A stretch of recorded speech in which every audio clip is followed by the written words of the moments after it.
Primero dice, ¿qué potencia se utiliza para determinar la potencia de los transformadores? Las opciones son la potencia aparente instalada, potencia activa instalada, potencia aparente simultánea y potencia activa simultánea. Bueno, a ver, escucho ofertas.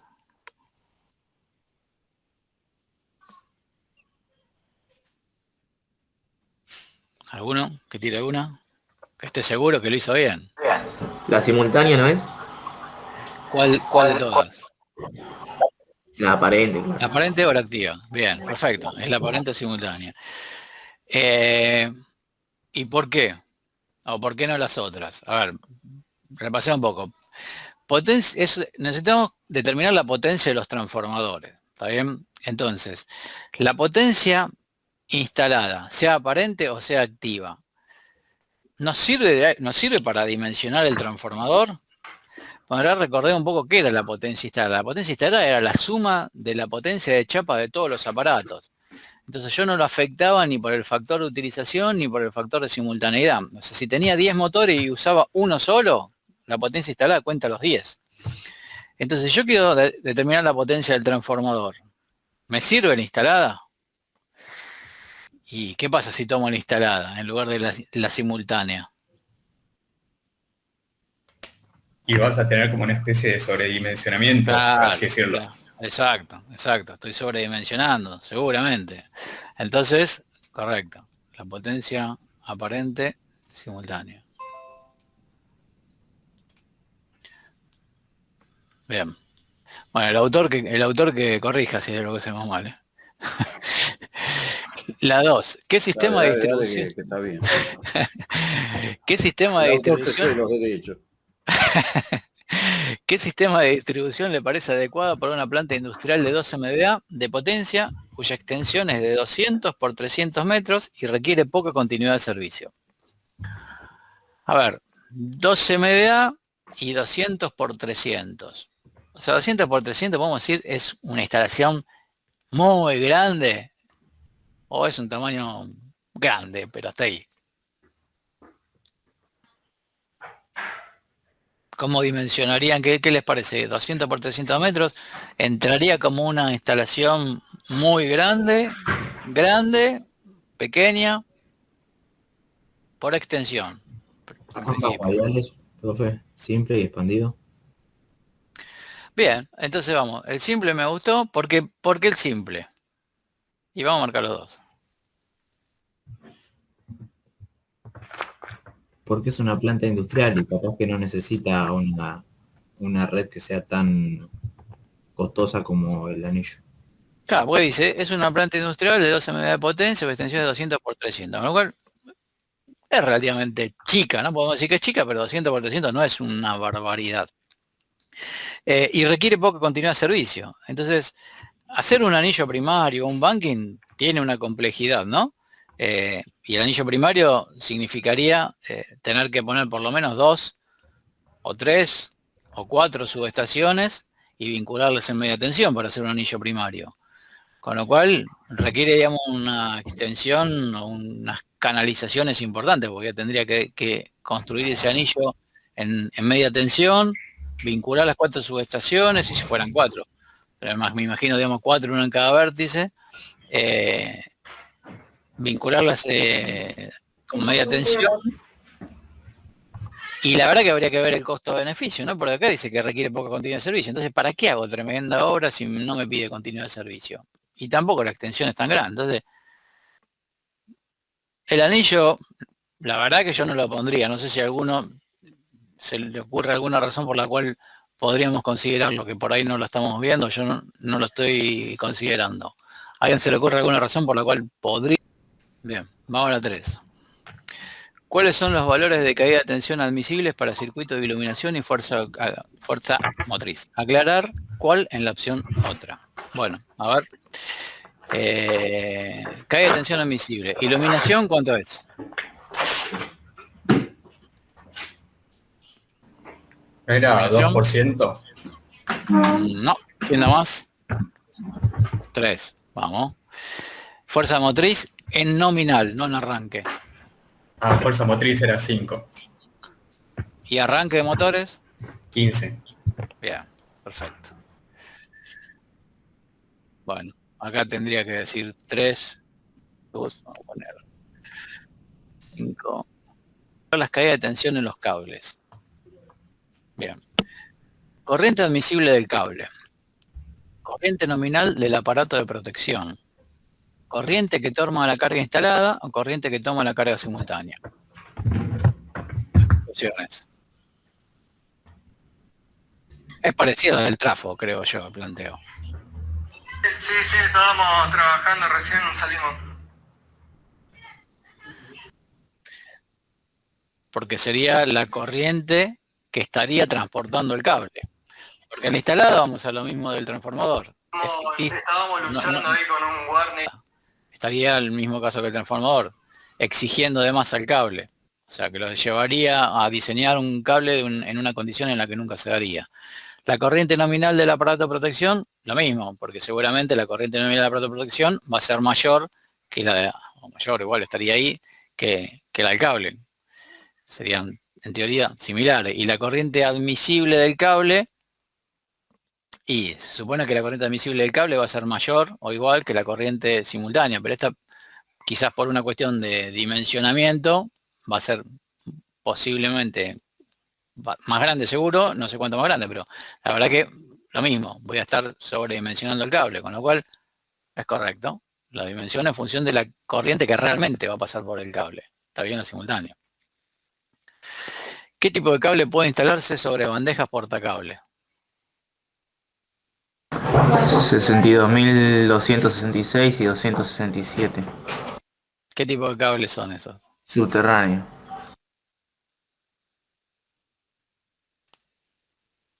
¿Y este qué es? Tipo taller, ¿no es? Y el 247 se puede usar como cable de tierra igual. Podría ser, pero la pregunta ahí podría dejarnos un... Sí, la verdad que está bien si hacemos la aclaración, no me permite Sí, aclarar, ¿no? Pero si yo la tildo y no me deja aclarar, estaría mal la respuesta. Pero es válido para el cable de tierra.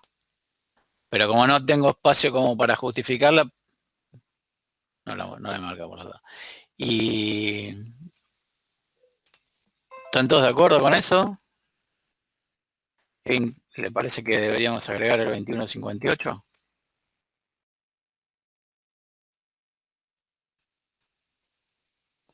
Es una instalación fija. Bien, ¿estamos de acuerdo con esto?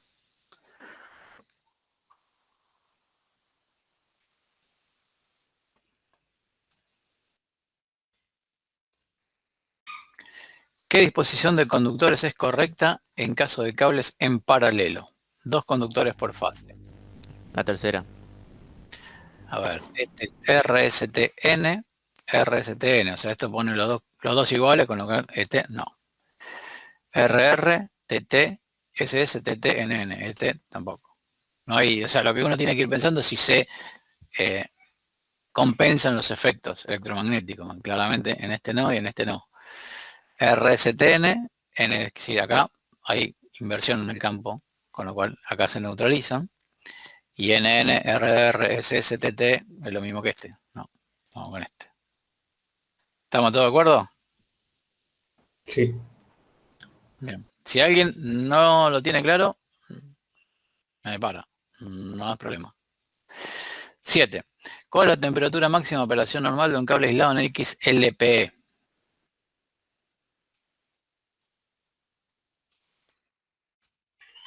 Este no me acuerdo bien, ¿no son 100 grados? A ver O qué 90. más. No me acuerdo si era 90. Creo que 90, sí. Pero dice de corto, esa era la de condición nominal, la de 90. Normal. Sí, Ah, no, sí, no, el de abajo, perdón. ¿Estamos de acuerdo con 90? Sí, 90. Bien. 8. ¿Cuál es la temperatura máxima al cortocircuito? Acá sí. Cable aislado. no En me acuerdo. PVC. 140 creo. Nada más. 150 puede ser, profe. Tenemos 140. Yo las voy marcando. Vamos a ver.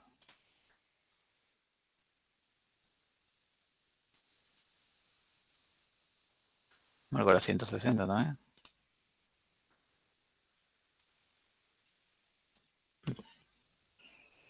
Alguno que me diga si cuál saco de estas tres.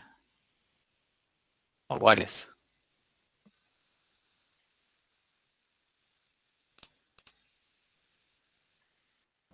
No, yo no me acuerdo sinceramente cuál era. ¿Alguien que se acuerde? Son tímidos.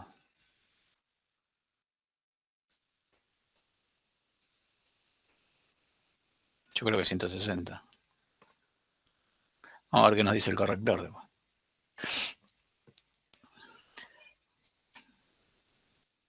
Nueve. ¿Qué corriente de cortocircuito se utiliza para verificar esfuerzos dinámicos? Esfuerzo dinámico, o sea, ¿qué me dice? ¿Qué me quiere decir con efecto dinámico? Me está queriendo decir, obviamente debe ser una obviedad, que no es térmico, pero en definitiva lo que me dice efecto dinámico es que no importa el tiempo, sí la magnitud. O sea, aunque el tiempo sea 1 milisegundo, es suficiente como para producir un efecto. Por ejemplo, deformar una barra, romper un aislador, ¿no? Cuando nosotros hicimos cálculo de barra, vimos que para el cálculo se utiliza la corriente de pico. ¿Por qué? Porque es la máxima y no me importa el tiempo que actúa, porque no es un efecto térmico, es una fuerza. Entonces, ¿qué corriente de cortocircuito se utiliza para verificar esfuerzos dinámicos? La ITH, ¿qué es? ¿Es térmica?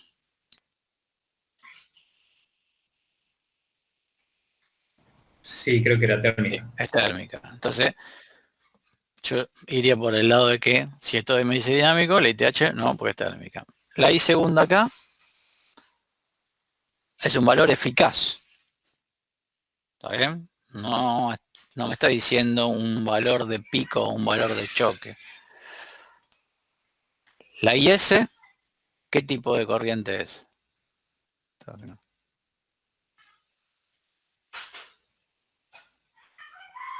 ¿Qué es la IS? La corriente de impulso. Para mí es esa. Bien. ¿Y la IA qué era?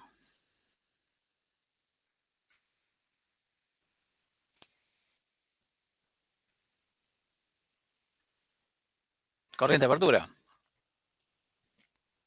Pero la corriente de apertura, ¿se acuerdan que se calculaba en función de la I segunda acá? O sea, ¿se acuerdan cuando calculamos cortocircuito? Nosotros calculamos IK. Esta es la que calculamos nosotros. Y a partir de IK determinábamos estas tres. Con una fórmula que era raíz de M más N por I segunda K. Había otra que era kappa. ¿Se acuerdan? Intervenía un factor kappa. Sí, sí. Y había otra que intervenía un factor que era mu. Bueno, con esos factores, M, N, kappa y mu, yo determinaba ITH, IS e IA. ¿Está bien? En definitiva, la I segunda K era la que yo calculaba, pero en sí, la I segunda K no me sirve para nada, nada más que para calcular estas tres. Y con estas tres yo hacía cálculos. Con la ITH, térmica. Porque recuerden que la ITH era la raíz de M más N y M más N representaban las componentes de corriente alterna y corriente continua de la corriente variable de cortocircuito. Entonces, es un equivalente térmico el ITH. Entonces esta la voy a utilizar para hacer verificaciones térmicas. Por ejemplo, unos cables. Entonces acá me dice esfuerzo dinámico. El ITH no es.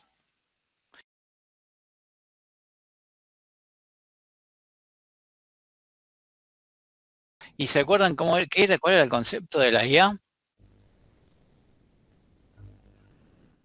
La IA, recuerden que a ver cómo era para la pizarra. De corte del aparato. Pero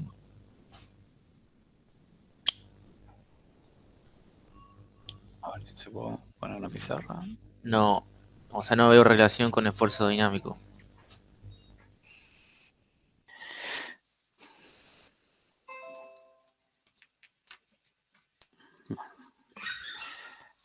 Esta de acá era la corriente IS.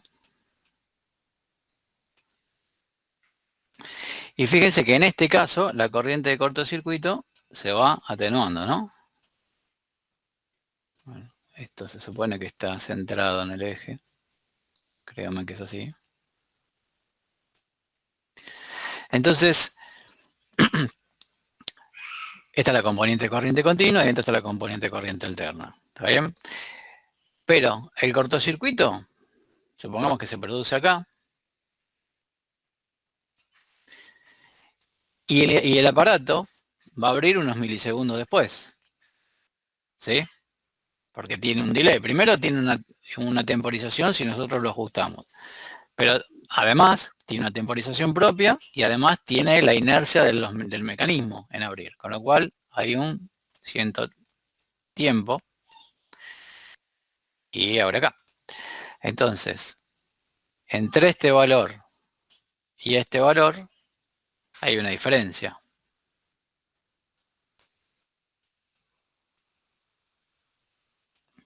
Entonces, la corriente de apertura yo la voy a calcular acá, en el momento en el que abre el interruptor. O sea que la corriente de apertura es más grande que la I segunda K3. ¿Está bien? ¿Por qué? Porque abre el interruptor un instante después. ¿Se entiende? Pero en definitiva, sigue siendo un valor eficaz la corriente de apertura. ¿Está bien? Entonces volvamos a la pregunta original. La pregunta original me habla... Sí, profe. Bien. Vamos a la 10.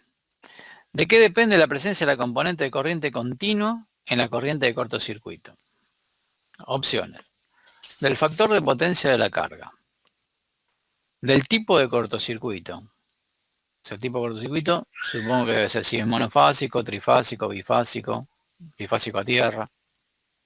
Del instante por donde pasa la onda de tensión.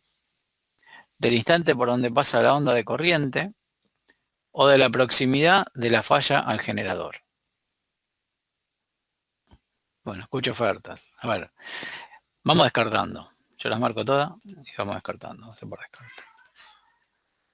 ¿El factor de potencia tiene que ver No. con la corriente? Porque en definitiva lo que estamos diciendo es, ¿en qué me cambia la componente corriente continua? O sea, si tiene componente corriente continua o no, porque se habla de la presencia de componente, no dice de cuánto. O sea, si tiene componente corriente o no. Es decir, si tiene o no tiene componente corriente continua. Entonces el factor de potencia, la verdad que no tiene nada que ver acá. Del tipo cortocircuito, si es trifásico o monofásico, ¿depende de esto?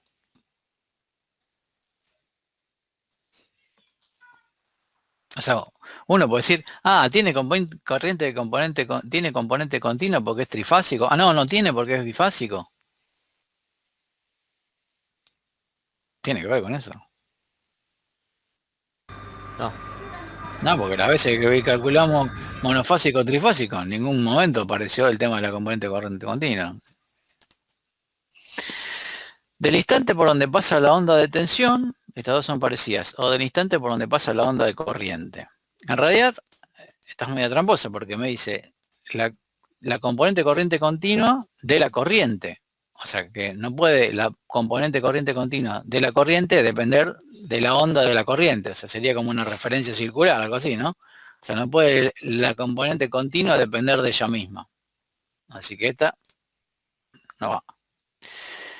Y acá me queda de la proximidad de la falla al generador. Es así, profe. Entonces, a ver, acá me dice de qué depende la presencia de la componente de corriente continua, porque la proximidad de falla al generador, en realidad, lo que me dice es si la corriente se va a amortiguar o no. ¿Está bien? ¿Pero por qué? Porque cerca del generador yo veo el efecto de amortiguamiento de la reactancia subtransitoria. O sea, el generador lo que hace es ficticiamente variar la impedancia sincrónica. ¿Está bien? O sea, lo que hace es, de alguna manera, la corriente de cortocircuito va disminuyendo, la que aporta el generador va disminuyendo, y eso nosotros, ¿cómo lo explicamos? Como que va aumentando la impedancia. Entonces por eso están estos tres valores, la subtransitoria, la transitoria y la permanente. Entonces, cuando yo estoy cerca del generador, veo ese efecto. Si me alejo, no lo veo. Ahora, acá me dice de qué depende que exista o no la componente de corriente continua. Entonces, no depende de si estoy lejos o cerca de que existe, porque yo puedo estar cerca del generador y no tener componente de corriente continua, o sí tener componente de corriente continua. Ahora, si estoy lejos del generador, probablemente no lo vea tan fácil, pero digamos, analicemos si estoy cerca del generador.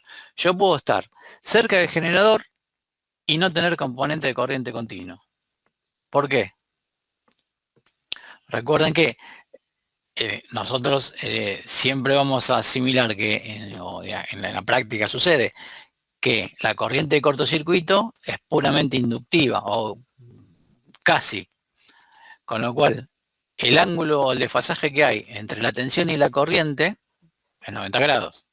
¿Está bien? Entonces, cuando se produce el cortocircuito, en el instante que se produce el cortocircuito, la tensión está pasando por un máximo, la onda de tensión, porque la onda de tensión me la impone la red, no la impongo yo. ¿Está bien? Entonces, si la onda de tensión que impone la red es máxima en el momento que se produce el cortocircuito, la corriente de cortocircuito, cuando arranca, ¿cuánto tiene que valer? O sea, primero la corriente tiene que valer 0, ¿está bien? O sea, cualquier corriente empieza cuando se produce cortocircuito de 0 y va creciendo. ¿Estamos de acuerdo con eso? Entonces, si la corriente de cortocircuito se produce cuando la tensión es máxima y la corriente tiene que empezar de 0,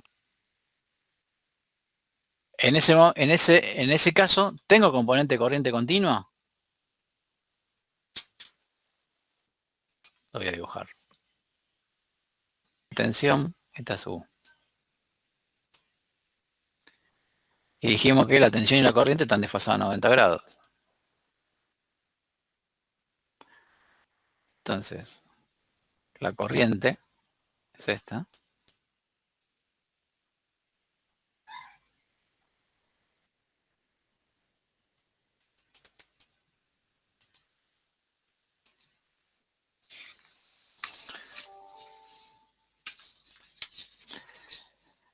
Si el corto se produce en este instante, cuando la tensión pasa por un máximo, la corriente siempre la corriente tiene que partir de 0 y va creciendo.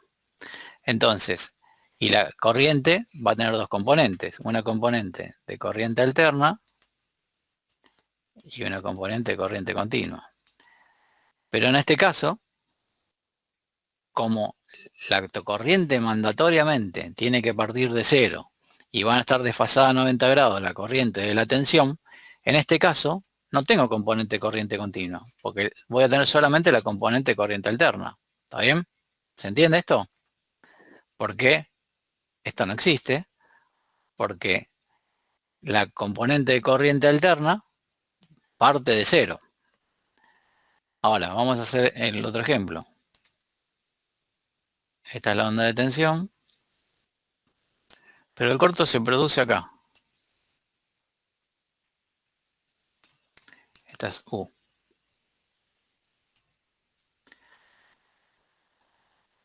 La corriente de cortocircuito tiene que partir de 0 también.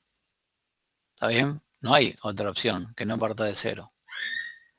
Y tiene que estar la componente corriente alterna desfasada a 90 grados. Quiere decir que si esta está en 0, la corriente debe estar acá. Tiene que estar acá, tiene que estar en un máximo, ¿no? Qué difícil dibujar con esto.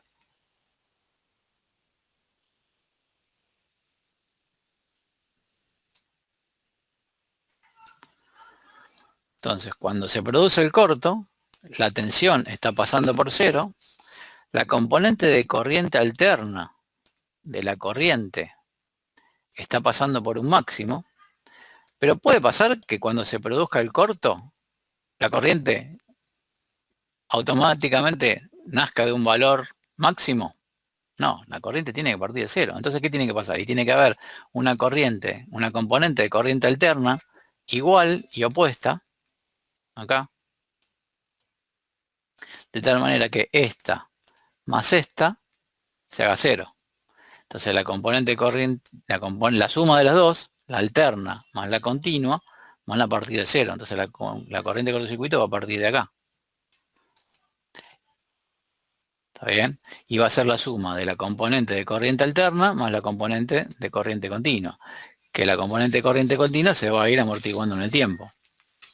¿Se acuerdan de esto? Que lo vimos en corto. Entonces, si volvemos al ejemplo, al trabajo, dice si hay o no hay, no me dice de cuánto, si es grande o chica. Entonces, para mí la respuesta es del instante por donde pasa la onda de tensión, por lo que vimos recién. Porque si la onda de tensión está en un máximo, la componente continua va a ser cero. Si la onda de tensión está en cero, la componente de corriente continua va a ser igual y opuesta para que la corriente parta de cero. ¿Se entiende?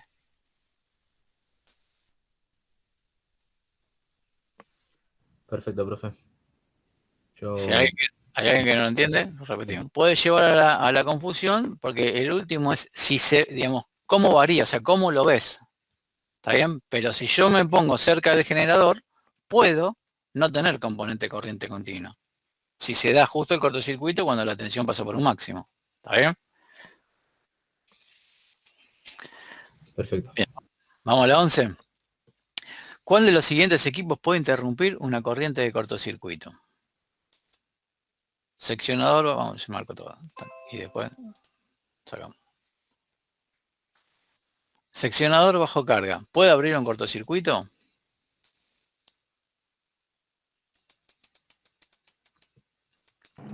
No. Correcto. Abre corriente nominal. ¿Puede cerrar un cortocircuito? Sí. Interruptor automático compacto. ¿Sí? Sí, ese sí. Seccionador como un hacho. Menos. Menos. Fusible NH.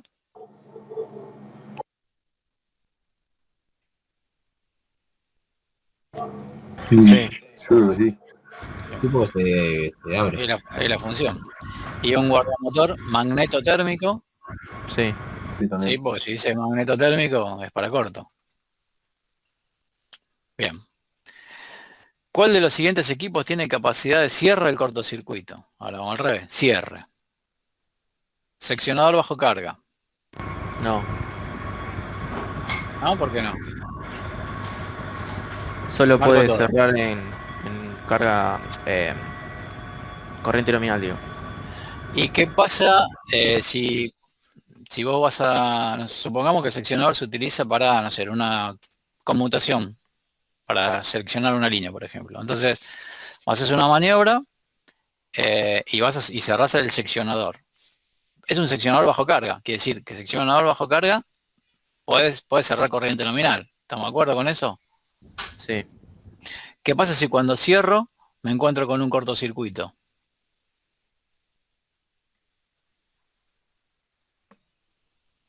¿Debería explotar y volar por los aires o debería soportarlo? Y según lo que está en el PDF, no lo debería soportar, pero no sé. Ahora me hizo dudar. Seccionador bajo carga, sí, tenía capacidad de cierre. Tiene que soportarlo. O sea, si el PDF dice que no, está mal el PDF. Pero, ¿por Entonces qué? leí Porque... mal, me No, acuerdo. porque pensémoslo, porque uno no puede asegurar que cuando cierre no se encuentre con una falla. Entonces, por una cuestión de seguridad, tiene que poder soportarlo. ¿Está bien? Porque uno nunca está exento que vos cierres sobre una línea que falla. Es imposible saberlo. Entonces, por una cuestión de seguridad, tiene que soportarlo. Entonces, si un seccionador bajo carga tiene que soportar un cortocircuito. Entonces tiene que tener capacidad de cierre. ¿Contra qué lo verifico? Contra la IS. ¿Está bien? ¿Estamos todos de acuerdo con esto? Sí, sí. Bien, vamos al interruptor automático. Ese sí. Interruptor. Y por lo mismo que dijimos, si lo abre, lo cierra. ¿No? O sea, si el seccionador, por una cuestión de seguridad, tiene que soportarla un interruptor más. ¿Estamos de acuerdo? Vamos al seccionador como un 8. ¿Qué quiere decir este? Que este no puede abrir bajo carga. Quiere decir que si no puede abrir corriente nominal, tampoco puede cerrar corriente nominal. Entonces en este no se daría la condición que yo le impuse a este, porque en teoría este nunca lo voy a operar en carga, con lo cual nunca debería encontrarse con un corto. ¿Estamos de acuerdo?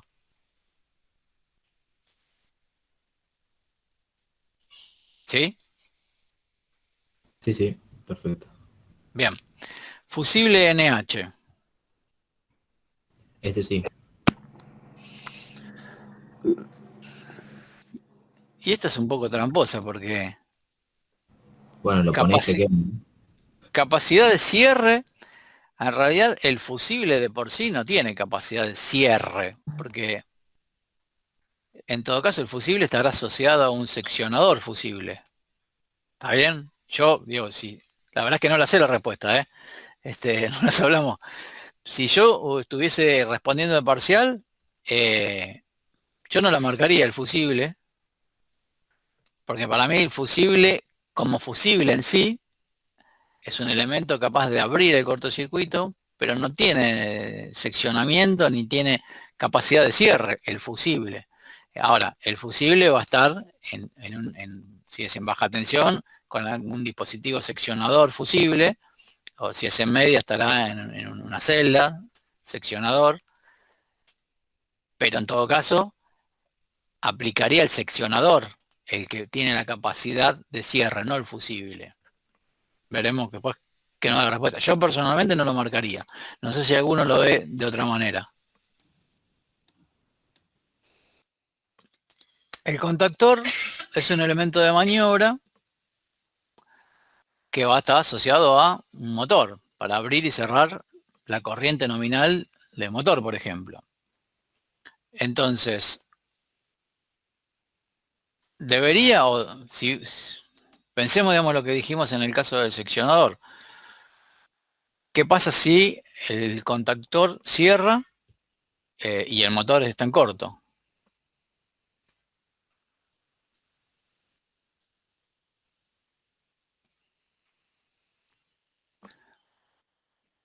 ¿Se podría dar esa situación?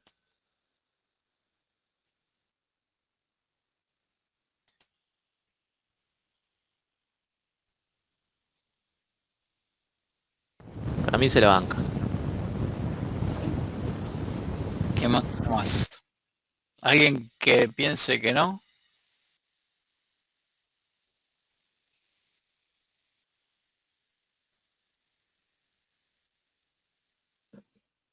Yo lo dejaría. Después vemos. No estoy seguro, pero yo creería que debería poder soportar por la misma condición que el seccionador bajo carga, porque uno no puede asegurar que cuando cierre el contactor no se encuentre con una falla. El guardamotor magnetotérmico.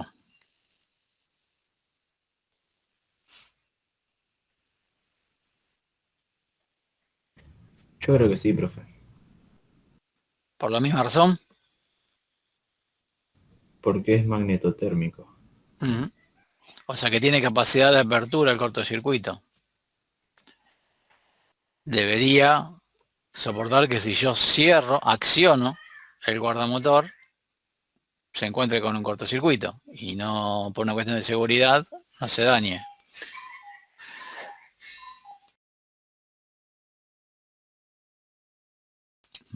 Y la termomagnética, el PIA. Y bueno, yo creo que está probado. ¿Quién no cerró una térmica sobre un corto? Alguna vez. Es casi inevitable cerrar un interruptor en instalación con falla y debería poder soportarlo. ¿Cómo venimos, Daniel, con esta?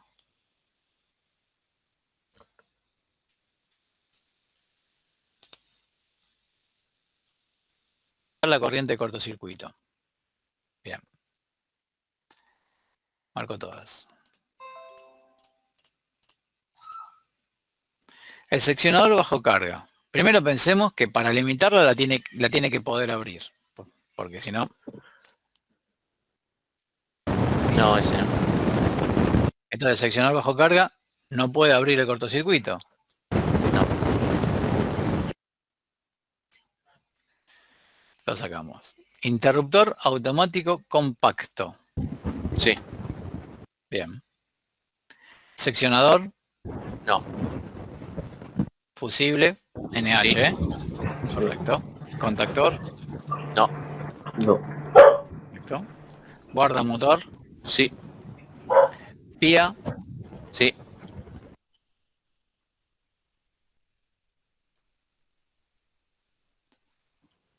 ¿Alguno que no esté de acuerdo? Yo. Bien. Yo con estos dos no estoy muy de acuerdo. No sé si hay alguien que piense distinto respecto a alguno de los anteriores. Yo creo que el interruptor automático sí. Compacto. El fusible NH también. Estos dos creo que no. Yo creería que no. Guardamotor magneto térmico no. Y el PIA creo que tampoco. No sé, Daniel, ¿cuál es la respuesta correcta?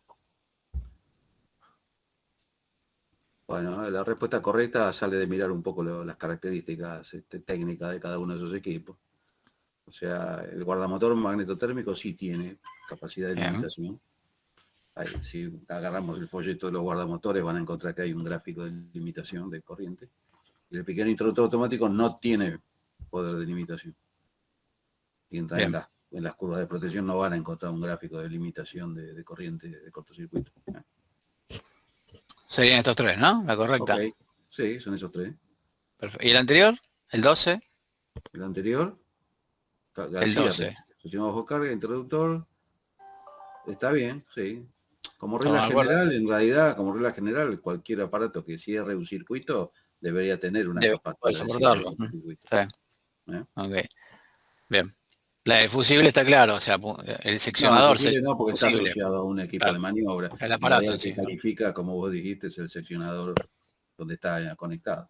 Bien, perfecto. ¿Sí? Vamos a la 14. ¿Cuáles son los colores reglamentarios para identificar RST?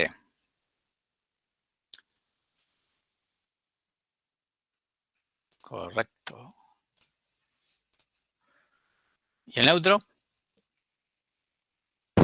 Celeste. Celeste, ¿Y la tierra? verde y amarillo. ¿Y este para qué está? De relleno está este. Sí, es multipolar, ¿no? Bien. 15. ¿Cuál es la temperatura máxima que se admite en una barra de cobre al producirse un cortocircuito?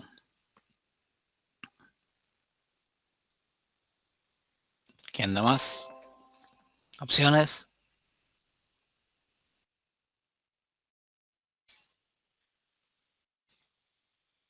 No me acuerdo sinceramente, pero creo que era 250.